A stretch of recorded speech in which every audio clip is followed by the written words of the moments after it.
Melansir dari YouTube Tribun Jogja, sebuah video merekam dua wanita menyelamatkan singa saat banjir menjadi viral di media sosial.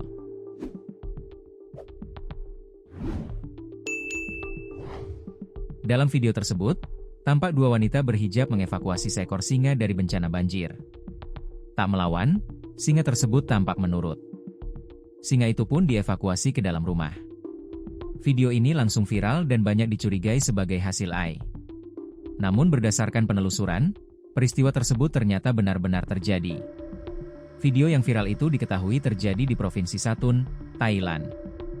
Singa yang diselamatkan warga itu sebenarnya bukanlah singa liar. Singa itu memang menjadi hewan peliharaan mereka. Beberapa waktu belakangan ini, sebagian wilayah Thailand memang tengah dilanda banjir besar. Provinsi Satun menjadi salah satu wilayah dengan kondisi banjir terparah. Tercatat bencana banjir di wilayah ini telah berdampak ke 7 distrik, 21 subdistrik, dan 129 kampung. Polisi perairan telah diterjunkan dengan membawa perahu penyelamat dan bantuan makanan serta obat-obatan. Salah satunya dikirim ke distrik Muang dan Huandon yang masih terisolir banjir. Di tempat ini, mereka juga mengevakuasi anak-anak, perempuan, dan para lansia. Banjir lainnya terjadi di kota Hetiai, yang merupakan pusat transportasi dan perdagangan di Provinsi Songkhla.